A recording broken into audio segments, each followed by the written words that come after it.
First of all, let me say thanks a lot. I appreciate the opportunity to be here. I don't know if you know it or not. Some of you do, some of you don't. Former head of the FBI, Los Angeles, California, retired in 1979, March. And shortly after my retirement, I was asked to investigate the Jeffrey R. McDonald case as a private investigator. He's a former Green Beret doctor who was convicted of murdering his wife and 2 children in Fort Bragg, North Carolina, February 17, 1970. It's a long story. I put in about 2,000 hours on the case. When the case first began, my investigation first began, I told Dr. McDonald that I would investigate the matter for him. He had just been convicted and was sentenced to 3 consecutive life sentences. I think I'm going to sneeze. I didn't make it. Okay. 3 consecutive life sentences. I told him if I found out that he was guilty, I would no longer be on the case. I would drop my investigation. Much to my surprise, from the evidence that I read, information that I developed over a period of several years, I've established beyond any question of a doubt that this man is absolutely innocent. And on October 25, 1980, I obtained a signed confession from Helena Stokely, the girl in the floppy hat, if you know the case. By the way, there was a best-selling book, Fatal Vision, and a movie out on this. And the girl in the floppy hat said that Dr. McDonald did not commit those crimes. They were committed by my satanic cult group. And it was my initiation into the cult that night. And she gave me detailed information about the movement within the house that night, who did what. And I said to her, Helena, how do I know you're telling me the truth? And so one of the questions I asked her, the whole series of questions I asked her, and this is on audio video, in some instances the video, but always on audio. She said, I said, Helena, tell me about describe the jewelry box on the dresser in the master bedroom. And she described it right to a T. And just to make sure, I went down to Sears Roebuck and got a catalog and brought it back. And I said, Helena, pick out the jewelry box in this catalog that was on the dresser. She picked out the jewelry box. It matched.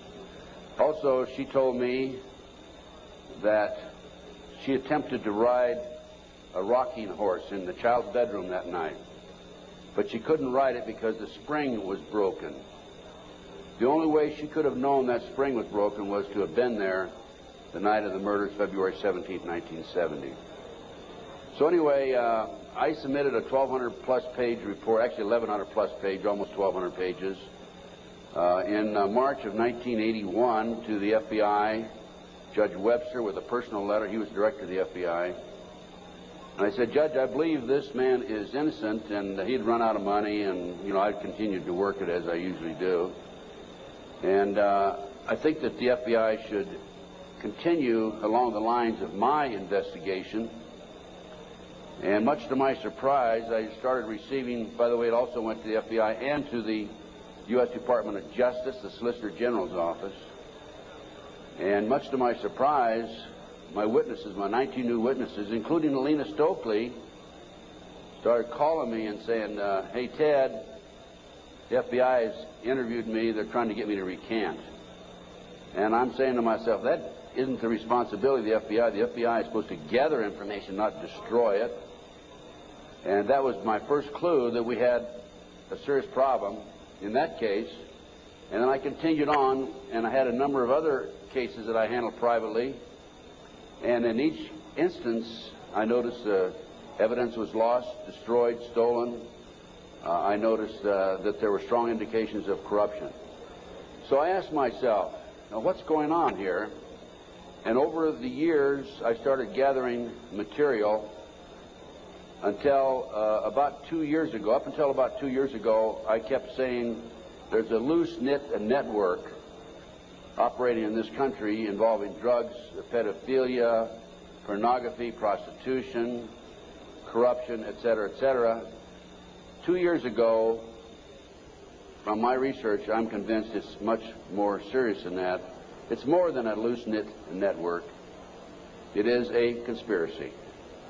And you know how the news media comes after us and we use the word C, conspiracy, that C word, well, they can come after me all they like, because I guarantee you right here and now we do have a conspiracy, and I'm going to prove it to you here today. Now, one of the things that convinced me and really got me started in this regard, by the way, this conspiracy involves pornography, drugs, corruption, involves pedophilia, involves organized child kidnapping rings, the finders out of Washington, D.C., CIA cover, covert operation, involved in the international trafficking of children, terrorism, bank accounts, and it goes on and on. By the way, I strongly urge you to go to my booth after this lecture and get my research, my book and my research on missing children. We're going to go into that a little bit in the lecture. But my missing children lecture documents that the finders, an organization in Washington, D.C., this CIA front. It's a covert operation. They're involved in international trafficking of children. And I have a U.S. Customs report, official U.S. Customs report, in my book on the missing children. So I urge you to get it. It's only $10. Now, if you buy any of my products, any of my research, I beg of you, I don't want you to buy it unless you make a half a dozen copies and send it to your friends, okay? The name of the game with me is not copyright. I could care less about copyright.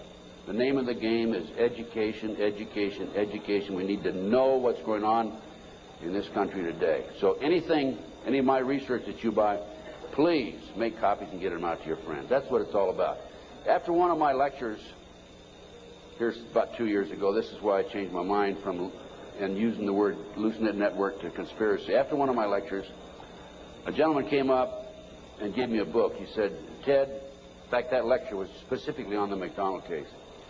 Ted, here's what it's all about. Take this book and read it. And this is the book, folks. It's called Pawns in the Game. Now, if you don't know this book, if you don't know of it, I urge you to buy it. I've been trying to buy it, but I noticed one of the vendors out here has it. And please, go get the copy of this book. I forget which vendor has it. What? CPA book. Yeah. I noticed they had 3 copies. Are you with CPA book? Huh? Richard Flowers is CPA. Richard Flowers. Go get this book when it's over and order some more copies. I'm going to order some myself and start selling them in my flyer. Anyway, it's called Pawns in the Game, and it's by William Guy Carr. William Guy Carr had the same problem I did. He wanted to know what's going on in America and around the world. He was a Canadian, however, and as a result of his research, he wrote this book. So we have the Illuminati. Now, the Illuminati was established in 1776 by a fellow named Adam Weishaupt. In 1773, he was commissioned by one of the Rothschilds, House of Rothschild, to put together an organization called the Illuminati. And he culminated his work in May the 1st, 1776. If you'll notice, that's a communist holiday. And we're going to have to move along pretty fast. This is actually a 4-hour lecture I'm going to give you today. We're going to do it in probably an hour and 15, 20 minutes. But some of his goals, and the goals that he was commissioned to set up, there were 25 of them. And here they are right here. Here's the beginning of it right here. And rather than read each one of them, I'm going to summarize it, okay, because we got a lot of work to get into. Number 1 issue was men are inclined to evil rather than good. Number 2 goal and issue was to preach liberalism. Number 3, use the ideas of freedom to bring about class wars. That's what we're doing today. Number 4, any and all means should be used to reach our goals as they are justified. Any and all means. Number 5, their rights lie in force. We're talking about the Illuminati rights lie in force. Number 6, the power of our resources must remain invisible until the very moment when it has gained the strength that no cunning or force can undermine it. And if you will notice, it's been a very few people know about the Illuminati, so they have maintained their invisibility until most recently. Number 7, advocated mob psychology to obtain control of the masses. Number 8, use alcohol, drugs, moral corruption, and all forms of vice to systematically corrupt the youth of the nation. I mean, I don't need to document that one. How about South Central LA, CIA drug operations coming in there? How about Mena, Arkansas? Drugs coming into this country, arms and munitions going out. If you don't believe me, talk to Terry Reid, talk to Chip Tatum, talk to some of these other individuals who I know personally know. During the recent, last fall actually, drug hearings by Mr. Arlen Specter, Senator Arlen Specter, one of the big phonies of Washington, D.C., the magic bullet theorist, I watched those hearings, and I couldn't believe the mamby-pamby, weak witnesses he brought forward, people that really had no direct knowledge of the drug operation. And that hearing was about bringing drugs into South Central LA by the CIA. I sent him a list of 16 names of people who had personal, direct knowledge of drugs being brought into this country by the CIA. Never heard another word. None of those people ever appeared as witnesses. I might also mention in Oklahoma City, I sent my report, copy my report back to the committee. I sent them a fax and said I had information which would be vital to your investigation of the Oklahoma City bombing. That report, by the way, is also available to you. I urge you to buy it. Never received a response. Number 9, seize property by any means. We're seeing that on a daily basis. Farmers, businessmen, people who are arrested on nebulous charges, their property's being taken away from them. Here's an example right here. This lady right here, she lost everything. Everything. They've come out and raided her house twice, Linda. Twice, Linda. This lady had a house that she bought before her marriage. It was in her name, and they seized it. She no longer has that house.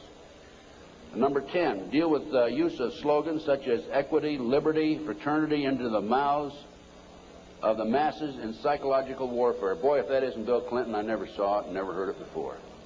That man is unbelievable. As former Congressman Dennemeyer describes him, he's a draft-dodging, womanizing, pathological liar, and he certainly fits into item number 10. Number 11 dealt with war, number 11 theory and goal. In 1773, Adam Weishaupt set down policies that were publicly announced in 1939, folks. 1773, publicly announced 1939 by Britain and the United States. And the war should be directed so that the nations on both sides are placed further in debt and peace conferences conducted so neither combatants obtain territorial rights. Yalta. Perfect example. Stalin, Roosevelt, Winston Churchill after World War II. Number 12, told those present that they must use their wealth to have candidates chosen to public office who would be obedient to their demands and would be used as pawns in the game by the men behind the scenes. The advisors will have been bred, reared, and trained from childhood to rule the affairs of the world. We have that today without any question, the men behind the scenes. Number 13, control the press. If you heard my lecture yesterday on Oklahoma City, I documented that the mainstream media is being controlled by the big power people, by the phony politicians, by the bureaucrats, without any question about it. Information in the media, I have an itchy nose today. Maybe I'm going to kiss a fool or something, okay? We have a documentation of that, and I have that in some of my lecture material out and also my books. Number 14, their agenteurs will come forward after fomenting traumatic situations and appear to be the saviors of the masses when they are actually interested in just the opposite, the killing of the masses. The riots in Watts, the riots in South Central LA, folks.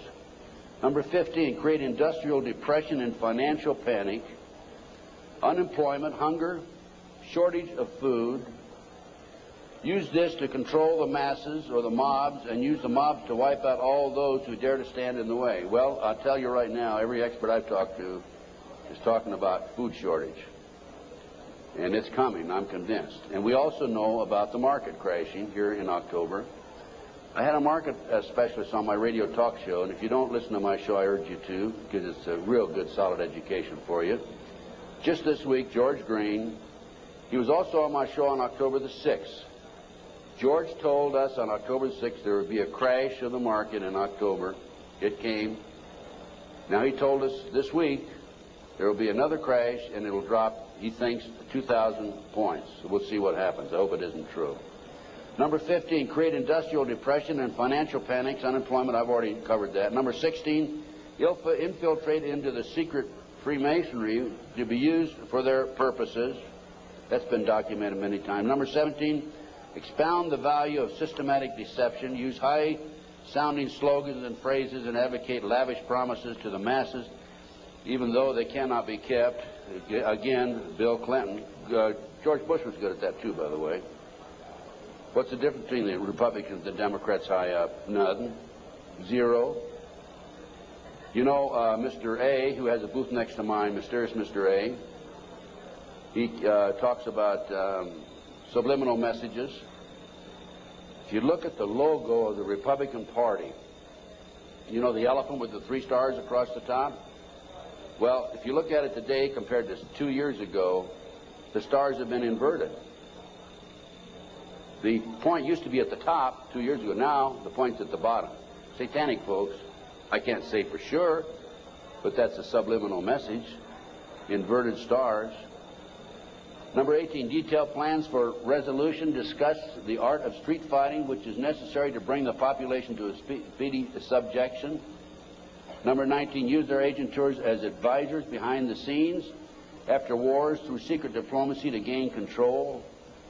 Number 20, establish huge monopolies toward world government control. We're seeing that today, the huge monopolies. Number 21, use high taxes and unfair competition to bring about economic ruin by controlling raw materials, organize agitation among the workers, and subsidizing competitors. GATT, NAFTA. Number 22, build up armaments with police and soldiers sufficient to protect our interests. A few years ago, we had 11 federal agencies that were authorized to carry sidearms, firearms. Now we have 39. Number 23, members and leaders of the one world government would be appointed by the director. Okay, Presidential Directive 25 allows the president, by the way, this is classified, secret, not available to the general public, allows and orders that the President of the United States, in the event of a conflict or a crisis in this country, transfers the power, his powers, over to the Secretary General of the United Nations. Number 24, infiltrate into all classes and levels of society, of government, for the purpose of fooling, bemusing, and corrupting the youth members of society by teaching them theories and principles that we know to be false. This is the outcome-based education program being shoved down our throats by the United Nations. Number 25, national and international laws should be used to destroy civilization. There's talk about the world population being decreased to 500 million, the United States population being decreased to 20 million. And we look at the war that we had in the Gulf War syndrome. Look at the people that died there. There were 700,000 troops, American troops there. 4/5 of them today cannot even do a push-up because they're so ill and so sick. They've been washed out of the service. We have a new army, basically. And the story goes on and on. Okay. What are we talking about here? There's a considerable overlap in the United States from the various groups, organizations, individuals, whatever you want to call it. But one of the driving forces behind this movement, the Illuminati, is the satanic cult movement in this country today. Now, when Alina gave me that signed statement, I said, what in the world is this all about? I don't know anything about Satanism. I'd heard the word, and that's about it. From the Bible, of course. So I began my little journey forward. And one of the matters that I developed information about was an individual I learned about was Aleister Crowley. He likes to have his name pronounced Crowley to rhyme with holy. And the Satanists today, and for the number of years in the past, have basically used his philosophy and his writings as a guide. And so let's talk about some of his writings and teachings. And here we have Of the Bloody Sacrifice.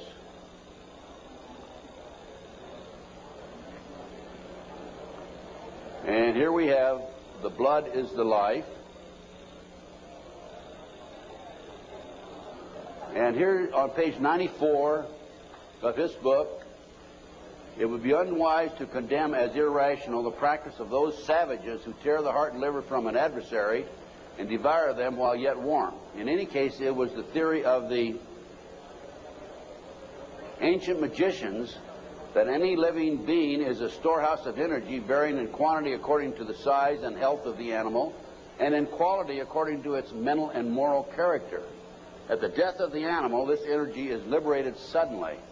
The animal should therefore be killed within the circle. We're talking about the satanic circle, or the triangle, as the base may be, so that its energy cannot escape. An animal should be selected whose nature accords that with that of the ceremony. Thus, by sacrificing a female lamb, one would not obtain any appreciative quantity of the fierce energy useful to a magician who was invoking Mars. In such a case, a ram would be more suitable, and this ram should be virgin. The whole potential of its original total energy should not have been diminished in any ways. And now listen to this sentence, folks, closely. For the highest spiritual working, one must accordingly choose that victim which contains the greatest and purest force. A male child of perfect innocence and high intelligence is the most satisfactory and suitable system. We're talking about human sacrifices. There are, in my estimation, over 3 million practicing Satanists in America today. Now, how did I come up with those figures? I have informants. I have an informant in South Central L.A., population of 200,000, told me there are 3,000 practicing Satanists in that area. That's where the famous, well-known case, McMartin case on the preschool took place. I have an informant in Lincoln, Nebraska, told me 3,000 practicing Satanists. Lincoln, Nebraska, town of 200,000. South Bay area, Manhattan Beach area, about 200,000. How much time? I get more than an hour today. So just crank up your cameras. Huh? I'm going to take an hour and a half. Okay? I'm going to take every minute I can give to you folks, because you need to soak this into your brain. Iowa City, Iowa, town of 150,000. 100,000, 1,500 informants. That averages out about 1.5% of the population. Anyway, this is, we're talking about human sacrifice. About 50 to 60,000 individuals are sacrificed every year. There are 8 basic satanic holidays. There are other holidays for the various covens, but there are 8 basic ones that they all honor. Now, one of the practices, this is another book of Aleister Crowley. One of the theories, we talked about human sacrifice, okay, there it is, right in their book. I mean, I didn't invent that. That's there. Another aspect of their religion, if you want to call it religion. By the way, the federal government does recognize the satanic movement as a religion. Yet in Linda's case, the word Satanism was brought up by her husband's defense attorney. They sealed the records, have not made it available. And when she writes to her children and says, believe in God, she gets a letter back from these people saying, you can't mention God in your letter to your children. That's just an example, okay? Okay, we're talking here about the 666, that's the beast, that's Aleister Crowley himself. Moreover, the beast 666 advises that all children shall be accustomed from infancy to witness every type of sexual act, as also the process of birth, lest falsehood fog and mystery stupefy their minds, whose error else might thwart and misdirect the growth of their subconscious system of self-symbolism. What we're talking about there is children from birth being exposed to sex. These people, the satanic movement in the world, has set up preschools throughout the world for the purpose of getting their hands on our children. The parents drop them off at 9 in the morning, come back and pick them up at 4, 3, 4, 5 at night. In the meantime, in many of these preschools, the children are exposed to sex from the time of birth. In Linda Wiegand's case, it's exactly what happened. These children have been exposed to sex from the time that her ex-husband got his hands on those babies right up to the present time. And I have a page missing, and I'll have to dig that one up some. I don't know what happened to that page. Maybe the Satanist got it. It may therefore be considered improper as a general rule for your sexual gratification to destroy, deform, or displease any other star. Mutual consent to the act is the condition thereof. It must, of course, be understood that such consent, and we're talking about sex now, is not always explicit. There are cases where seduction or rape may be emancipation or initiation to another. Such acts can only be judged by the result. What they're saying is, it's all right to rape somebody. I mean, if they don't consent, it's all right to rape them because it's for the cause. Let's talk about the McMartin case. In April 1985, authorities went to the McMartin case and looked for tunnels under the school. The children had said that they were taken into tunnels under the school. There was a chamber down there. They were sexually molested. That involved ceremonies, adults with robes, candles, chanting. Adults had no clothes on under their robes. And they were taken up into a tunnel and a triplex, a bathroom trap door of the triplex next door. They were taken out in automobiles. We're talking about 2, 3, 4-year-old children, folks, and prostituted in the community. The authorities received this complaint in 1983. They began their investigation. The authorities finally, in 1985, went out and decided to look for the tunnels because they said the children were hallucinating. The children also said that they were taken by air up into a mountainous area where they were exposed to satanic ceremonies based on what they described, and brought back in time for the parent to pick up the kids. So the authorities didn't find anything. We're getting off. Pull those next slides.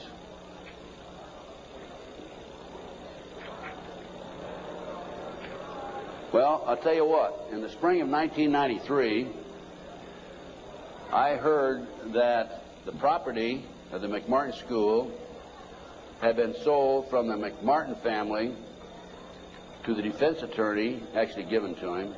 He didn't make enough off the county. His bill was only $3 million.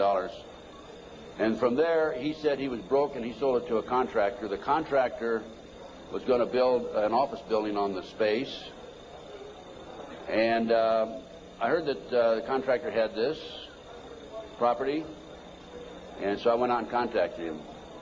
And I said, dear sir, I would like to have access to that property. He said, I'll give you 2 weeks.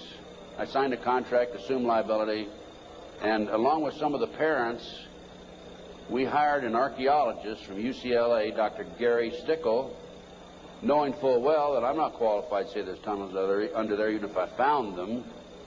And we began our dig. At the end of 2 weeks, I had to stall, because Dr. Stickle was not quite ready to admit there were tunnels. It took us 34 days.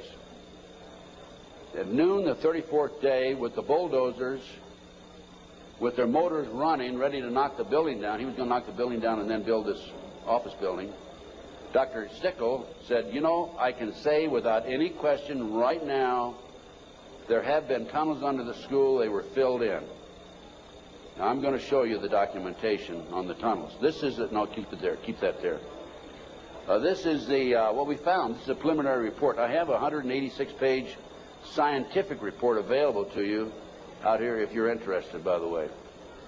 We found a 9-foot wide subterranean entrance under the west wall of dog room. There were 4 classrooms. That was Ray Bucky's room. By the way, Virginia McMartin and Ray Bucky were tried. Virginia, the grandmother, was acquitted. Ray had a hung jury. And we found these tunnels in the middle of the second trial of Ray Bucky. They could have been used to convict him. We called the prosecutor. He sent his investigator out, Mr. Perez. Mr. Perez told me, I don't want you entering in my conversation with the archaeologist. I said, why? He says, you're too argumentative. And I said, well, okay, you go in and talk. I'll just keep my mouth shut. We went in, he talked, and he argued with the archaeologist. Here's an investigator not qualified to talk about tunnels. He said there aren't any tunnels there, and the archaeologist, of course, argued. But anyway, they didn't use that evidence, strong evidence, in the second trial. They ignored it right in the middle of the second trial. I might mention this.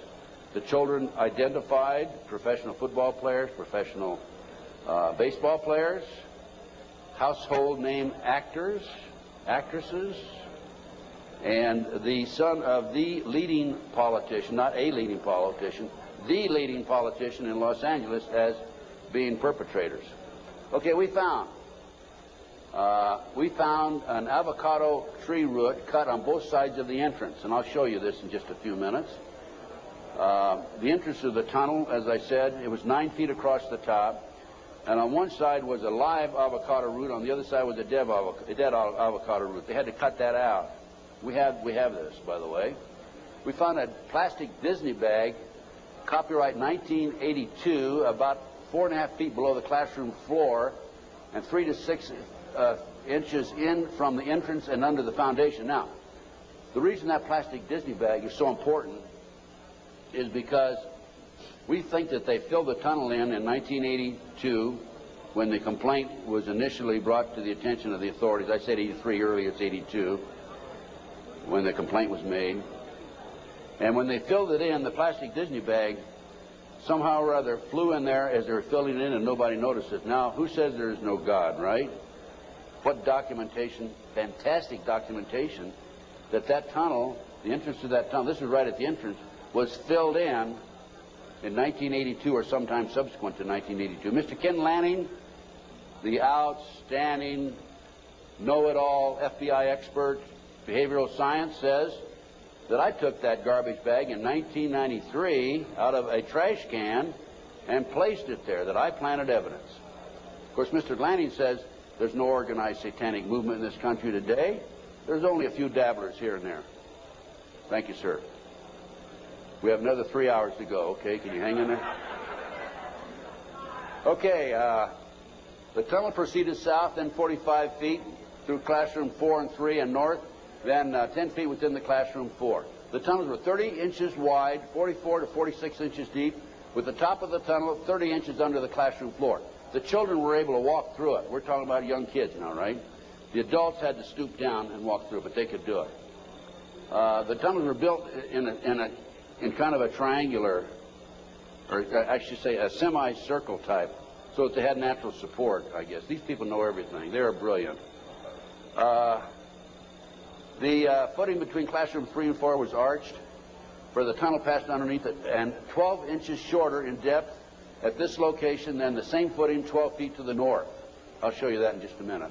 That's significant because the arch was where the tunnel went, and it was arched in that particular location, whereas 12 feet away it was 12 inches longer or thicker. Footing between, let's see, there were 4 large upright containers were found in the tunnel under the arch, obviously hand-placed. A 9-foot wide chamber was found along the tunnel across classroom 4. The top of the chamber and the top of sections of the tunnel had layers of plywood covered with tar paper, which had apparently been supported by cinder blocks and 2x2 and 2x4 wooden posts found underneath. Tunnel features made it evident that the tunnels had been hand-dug. The 7-foot tunnel extended into the triplex next door. Tunnel extended from the bathrooms off the office and classroom 1 to the front yard of the triplex next door. Front yard concealed from the street by a 3-car garage. Children describe the entrance and exiting tunnels in the triplex yard exactly where the tunnels and exit were found. A 39 by 41 inch area under a hole cut in this neighbor's bathroom floor had been excavated and subsequently tilled. Now, that was where the kids told us ahead of time that they were taking us up in a trapdoor in this bathroom.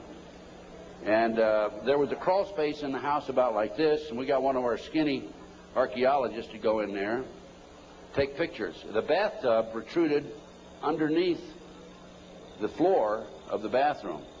There was a bathroom in the back of the same building in another apartment. It did not protrude there. This was the space we're talking about, 39 by 41 inches. Just enough room for a kid to come up and be taken out. Other significant facts: small white plastic plate with 3 pentagrams, hand-drawn on the top of the light green paint, was found by the archaeologists. Pentagrams were hand-drawn by an adult and not part of the manufacturer's design. Many other artifacts were found whose analysis will be released upon completion of the test. The analysis has been released. That's the scientific report I told you about. No doorknobs were on classroom 3, only a dead bolt lock. Each classroom had an on and off switch which was labeled fire alarm. The system did not connect to the fire station but was used as an alert within the school if somebody came around. More than 2,000 artifacts were found under the school floor, including over 100 animal bones. Due to the constraints and time constraints and so forth, we had to discontinue the process on noon the 34th day. By the way, this cost us, a lot of people donated their time. It still costs us money. It cost us between $55,000 and $60,000.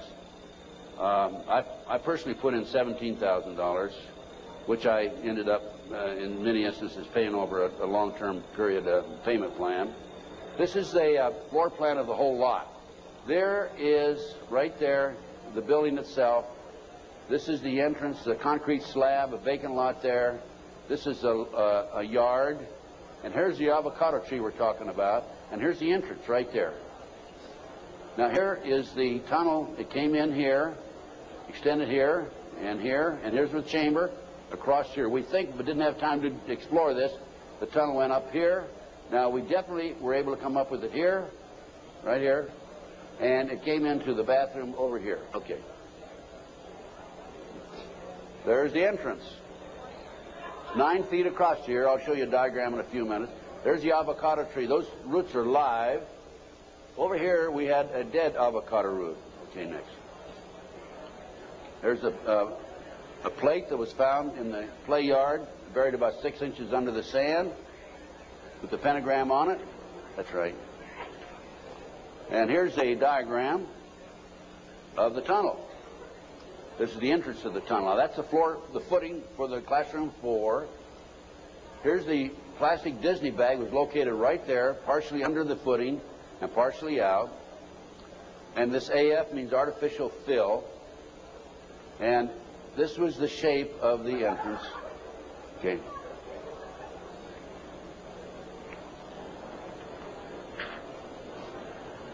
Here's your diagram. These are your drawings. Artificial fill. Here's the avocado root there. Here's the dead root over there. Distance 120 or 21 inches below and 14 inches below the footing. There's the avocado root there, live avocado root. And these are all diagrams by the archaeologists. Good documentation. They're the roots themselves. That shows you the size, 2 centimeters. Next. There's the plastic Disney bag. Turn it over. There's the plastic Disney bag. Disney, classroom 82, 83. Sandwich bag. It was a sandwich bag. This shows the arch of the tunnel. Now, the school was built in 1966, which means the foundation was laid then. And here's your arch. And this is from classroom 4 here into classroom 3 over here. And it was 12 inches higher over to the left. Go ahead. There's yours truly looking up. This was in classroom 4, as I recall, and this is where the tunnel extended, right along here. Now, the reason the tunnel's been filled in, you have to understand that, and the reason the archaeologists could say that they were filled in is because the texture of the dirt that had been filled in was different than the natural texture. Okay. Just turn it off for a minute. In addition to the tunnels, I developed information that an abandoned satanic site was in Crestline, California. Crestline, California is in the mountains. The kids said, remember a few minutes ago, they were flown by jet, or flown, they didn't say jet, into the mountains. There's an airport 10 minutes from the McMartin Preschool. It's Hawthorne Airport. There's a landing strip in Crestline. I heard about this abandoned satanic site, and I went up to the site, took pictures. And this is what by the way, before I go on with this, I called the prosecutor in the McMartin case. And I told her, hey, I think I know where the children were taken. If they weren't, it's certainly worth looking at. And I will be glad to make this information available to you. And if you want to have the children go up and look at this abandoned satanic site, we can. She said, we're not interested. They weren't interested in hardcore evidence, the tunnel. They weren't interested in this abandoned satanic site. Go ahead. This is what we found. 666, one of the satanic signs. That's a stone on the site. The house had been up here. The day after the McMartin case broke in the news, the house burned to the ground. And it was here. The street's on the other side of the hill. You cannot see the site, this area down in here, from the street. You have to go in, would have to go in through the house and come down. And this, you can see it's quite elaborate. There's my associate, Judy Hansen, who works with me in L.A. And next. This is looking at the opposite direction of the picture we just took. And you can see there's San Bernardino down in there. And you can see that on the side of a mountain like that, nobody's going to find it unless you fly over with a helicopter. That's probably an altar, flattened stone. Also an altar, another altar that had been broken. This is, of course, you recognize the star. Now, this is a satanic symbol. Put the next one up. Hold the first one. There it is right there. Put the first one back on. Now overlay them. Turn it around that way. Okay, any question about that, folks? No. Well, let's read what that says. Asmodee, a strong and powerful king, appears with 3 heads, the first like a bull, the second like a man, the third like a ram. He has a serpent's tail, the webbed feet of a goose, and he vomits fire. He rides the infernal dragon, carries lance and pennon, and is the chief of the power of Ammerman. He must be invoked, be bareheaded, or otherwise he will deceive. He gives the ring of virtues, teaches arithmetic, geometry, and other handicrafts, answers all questions, makes men invisible, indicates the place of concealed treasures, and guards them if within the domain of the Ammerman. Oh, what do we got here? Another satanic symbol. You think that wasn't a satanic site? Overlay it. Okay. Is that it? The other way around, isn't it? Yeah. Flip it around. Okay, there you go. Okay, now let's read what that sign means. That is the seal of Amsman scale. I guess that. No, that's the wrong one. That's the one before. Belial, a mighty king created next after Lucifer, appears in the form of a beautiful angel seated in a chariot of fire and speaking with a pleasant voice.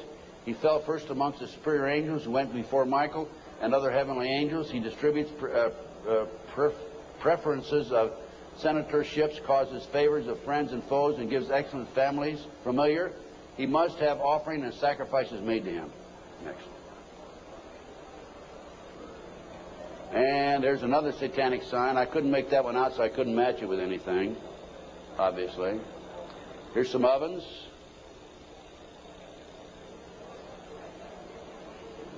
That was a large circle with a number of signs in it, a lot of writing. We couldn't get up high enough that we could take a good picture of it. And just put that back a minute. That's another case. Okay, nothing came of that. Nobody was interested in an abandoned satanic site, even though it appears to have been related to the McMartin case. I have to say that I was very disappointed. We gathered this evidence privately. The police don't have the capability of doing so. Too many high-pressure people involved. Too many prominent individuals involved. So that's just an overview of the McMartin case, folks. No question in my mind that it was a satanic operation. And Dr. Roland Summit, UCLA psychiatrist, says, who's done a lot of research in this field also, that there are 50 other preschools in the country where the kids have talked about going down into tunnels. Now, this is another case that I worked out of Philadelphia, similar case to Linda's. And this is the Lou Bear case. Lou called me back in, I guess, the late 80s.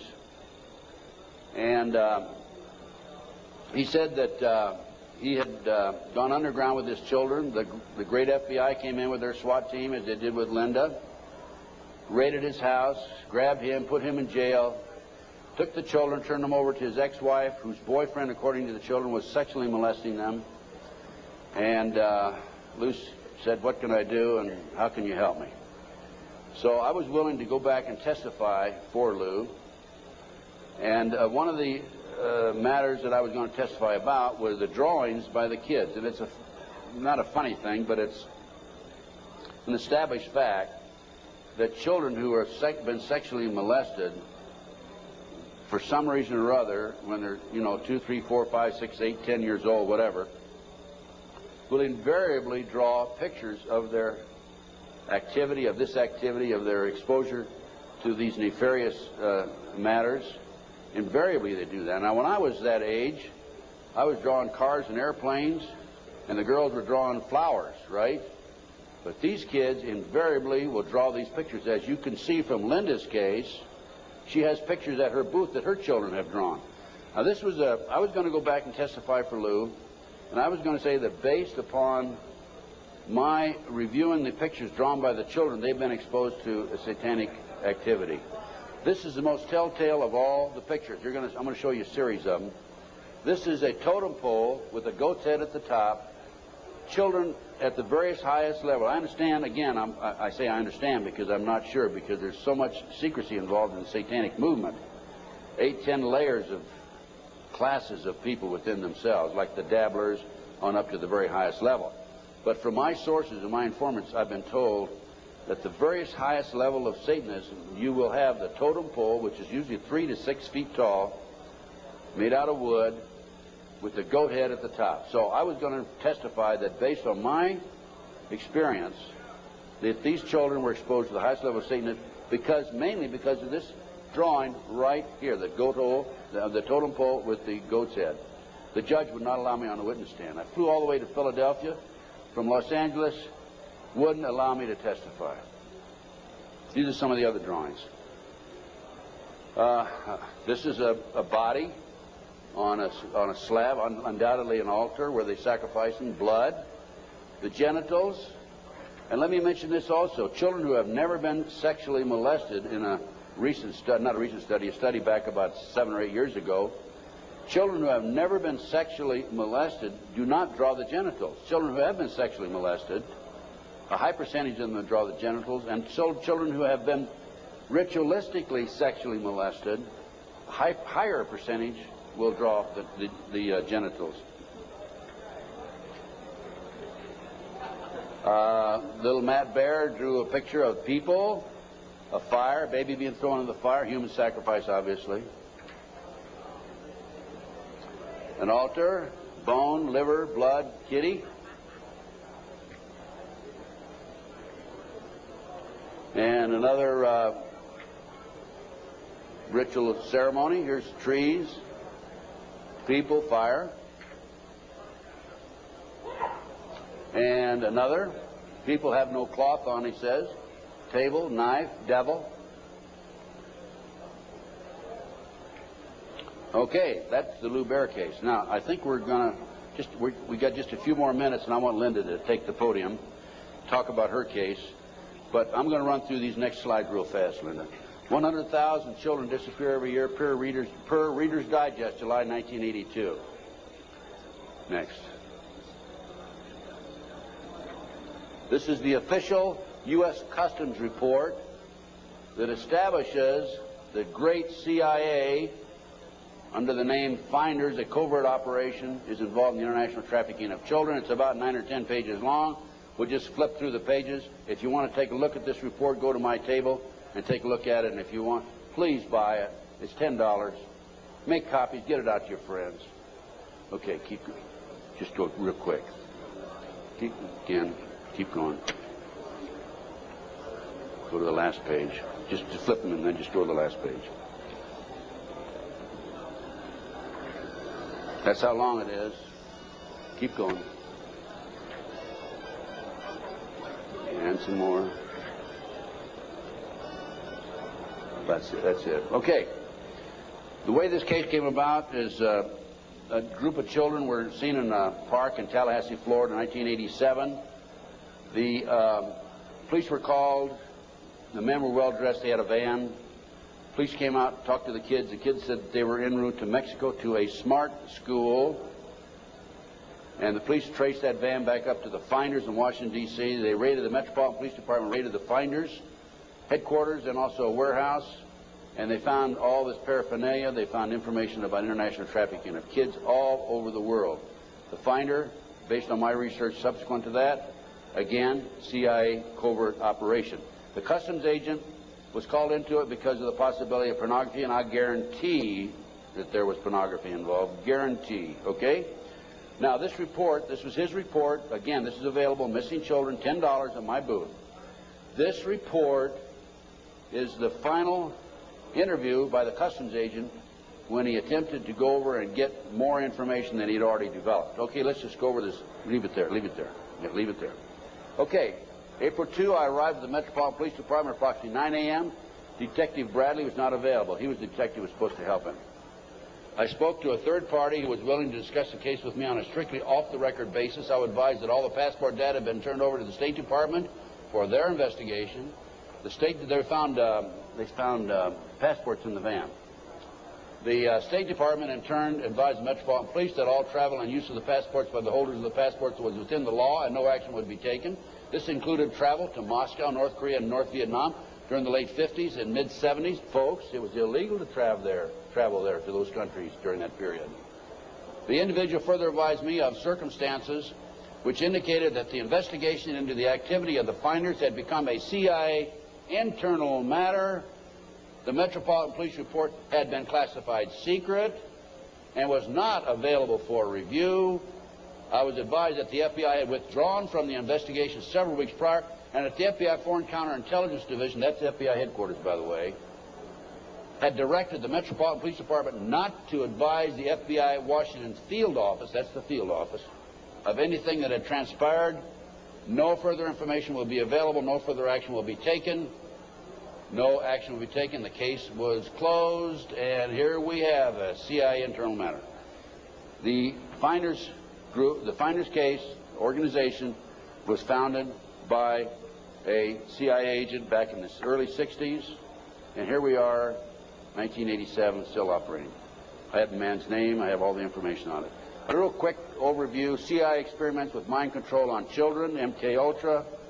This is an outstanding article. It's available in that same report. Just flip the pages. Keep going. Okay, folks, I'm going to turn the podium over to Linda Wiegand. We have about another 15, 20 minutes, I believe.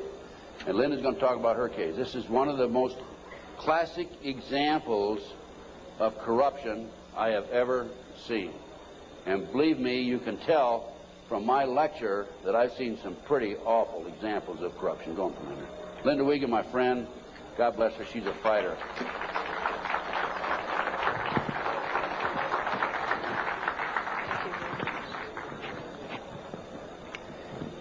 Thanks. I'm here to tell you I'm a living, breathing example of what happens when a satanic cult abuses your children. And sometimes I put slides above the abuse, but after seeing the slides of the children this morning, I think you understand what this is about. And there's pictures over at the booth right out here. The devil to me, maybe 10 years ago, was something that was, I went to Catholic church. I'm still Catholic and Christian. I went to church, and the devil was something out there that you didn't want to talk about at night, and you didn't talk about in the dark, and it was just something in science fiction movies. My children disclosed just sexual abuse in early 1993. They were masturbating. They were pulling their pants down at the supermarket. They started having oral sex with my St. Bernard, inserting pens and pencils into the dog's rectum. The behavior got worse and worse and worse. I woke up one morning. I don't usually talk about this stuff. I woke up one morning to the bread, the butcher block that you cut bread on, because I'm a vegetarian, so it wasn't a butcher block. And there was a huge bread knife in the middle of the butcher block with a big pool of ketchup in the middle of it. And that was on my kitchen table. And I said to my children, what is this? Who did this? What does this mean? And my son John said, Mom, this is some of the things that we have to see and that have been done to us. I knew I had a big, big problem, and I had no idea what it was called. I called all over the country. I had children's drawings for the police. My husband was under arrest for sodomy and oral sex with my children. And I had all kinds of drawings that had circles and people with, there was black candles always in the middle of these tables, and all this oral and anal sex pictures. And I went to the Catholic Church and I said, I don't know what this is, but it seems to me these drawings are significant. There are all kinds of symbols I don't understand, and devil heads and goat's heads, and I had no idea I did not know what satanic ritual abuse was. Church asked me if I ever had a psychiatric exam, and I said, actually, I'm completely sane. I just know that there's symbols in these pictures. No one would help me. Even though there was a prosecution going on, they said if you ever bring up satanic ritual abuse, your credibility is lost and you'll just be a kook, and it doesn't exist and it's not organized in America. Just focus on child sexual abuse. So I took my children to a child sexual abuse hospital.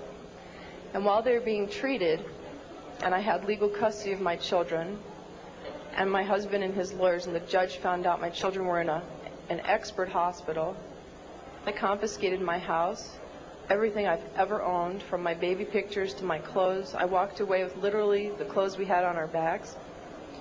Took my cars, my federal post office box mail, my income, my assets. I lost everything by taking my children to an expert on child abuse. It was trying to stop me from what my children could disclose from being uncovered, to try and just break that we had no assets to have my children have medical attention.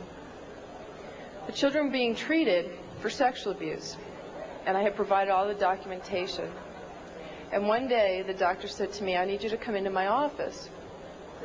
She said, this is a classic case of SRA. I had no idea. I mean, SRA, is that like an Irish Republican Army thing? I don't know what SRA is. She said, satanic ritual abuse.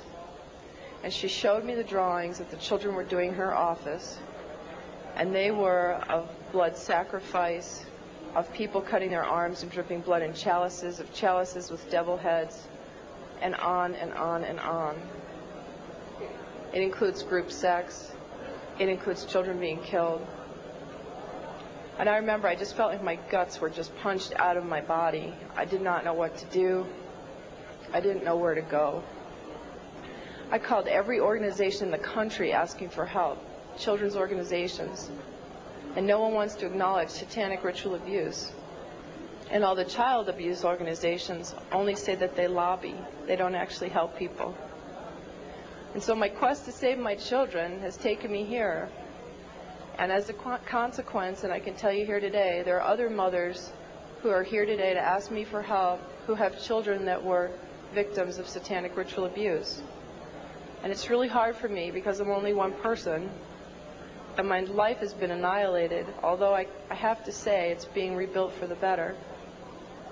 But John and Ben, my boys, are 11 and 8, and have lived for 15 or 16 months in the home of a satanic abuser who has been documented as a member of a cult, who 25 people and the state's attorney in Connecticut are investigating and have substantiated sexual abuse and the cult, and yet the governor and no one has been acting to protect my children. So it makes me wonder just how high this goes. But I'll tell you a story about a little boy that affected my life, and I guess it's besides John and Ben, who I always think about and who I want to stop this from ever happening to another child again. I heard a story about a little 8-year-old boy.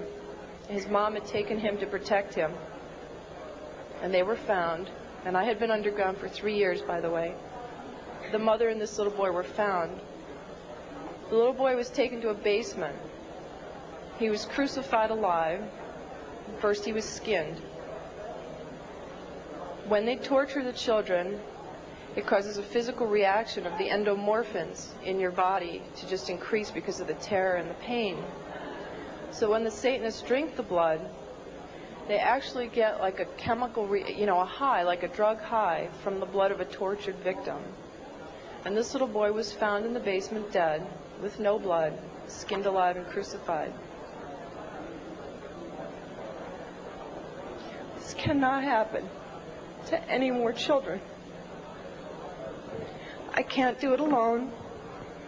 My children are there. It's really hard. I need each one of you to know this is not a fairy tale. This is not something out of science fiction. I was a mom who ran a charity and baked oatmeal cookies for my kids. And because my children are victims, I have to stand here and I have to tell you these horrible stories. And I could tell them all day and all night, because both Ted and I get letters and calls for people begging for help all over the country right now. And the only way we can help them is to help save John and Ben first, set the precedence. We will not tolerate this anymore, not only to the children, but to our own lives. And we will not tolerate this. We must stand together. And I ask you to please, especially prayer and donations and letters, and help me save John and Ben, and then the rest of us are forming a task force to go around the country and start saving everybody else. Thank you very much.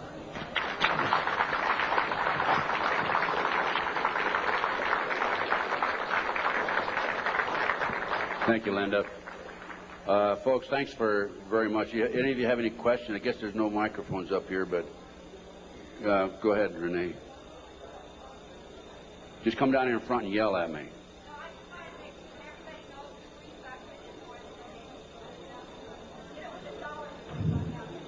It's immediately behind this curtain on the left, and if you can just go put a few dollars in the basket there, it'll help. What we have now is we have a team of investigators organized in Connecticut. Many of them are working on a voluntary basis. Some are charging a minimal amount, the discount rate. We have attorney fees. We have filing fees to file the civil rights federal violation case against the 4 judges. And the state of Connecticut, which was filed here about 10 days ago, cost us $1,000. We served the 4 judges, 2 attorneys, and the governor with letters just about 2 days ago telling them unless they release the oldest boy back to Linda. By the way, this boy is not the biological son of the ex-husband. He never adopted this child. Unless they release this child back, we're going to file criminal felony charges against the judges and the governor and others in the state of Connecticut. And we're not kidding. We're going to do it, okay?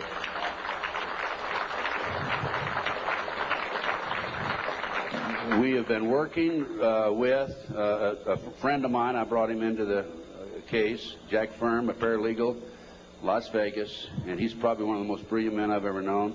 He's doing circles around these attorneys who have taken thousands of dollars, by the way, and he is really responsible for what's happening today more than anybody else. We're all a team, but still he's the one main man in the arena as far as the law is concerned. Any other questions that we have? Yes, come on up to the microphone, please. Come to the microphone, because they need to get this recorded. We listen to your stories, and we wonder if this happens to us or our family or anything. Where would you go, and who would you go to? You quit the FBI. Terry Reid quit. And you implied that the governor, right on down, and, you know, the president and all are crooked at the dog's hind leg. Who would you talk to if you had a problem tomorrow? Who would you talk to if you had a problem tomorrow? Give me a call. I'll help as best I can.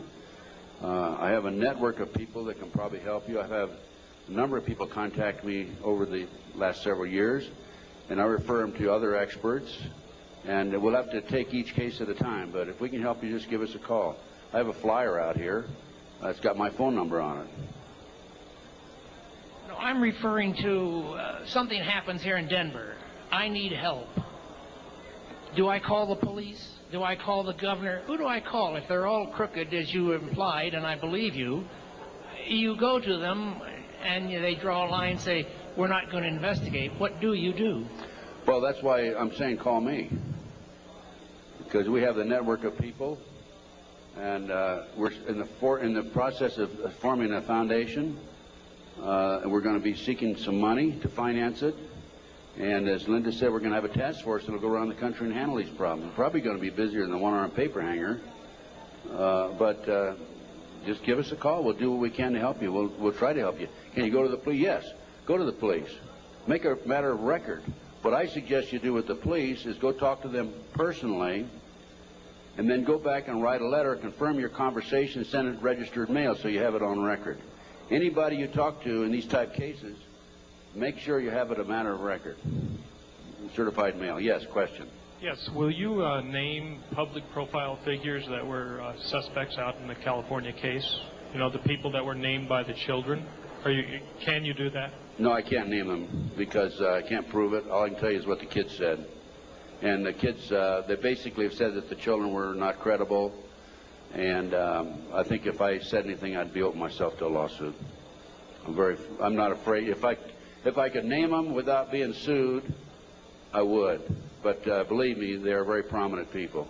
They're household words. What elements of possible satanic abuse do you see in the John Bonet case? Interesting question. What elements of possible satanic activity do I see in the Bonet case? I can't prove it. From the day that case broke in the news until today, I see signs of it, indications of it. The tourniquet around the little girl's neck. One of the practices that they have in their mind control activity and is to take a child right up near death and then bring them back from close to death. I would suspect that that's a possibility here, that this child, they took this child too far and the child passed away. I don't know again, but I'm saying based on my experience and expertise, good possibility of that. I'd say there's a good possibility that, in fact, I'm confident that the family knows much more than what they're telling.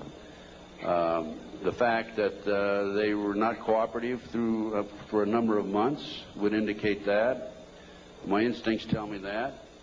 I would have to say she was probably a victim of a pedophile operation or a pedophile ring, which dovetails into Satanism and cult activity. Any other questions? Well, thanks, folks. I enjoyed appearing before you, and I hope you learned something. Go buy some of my research and make copies and pass it out. Education.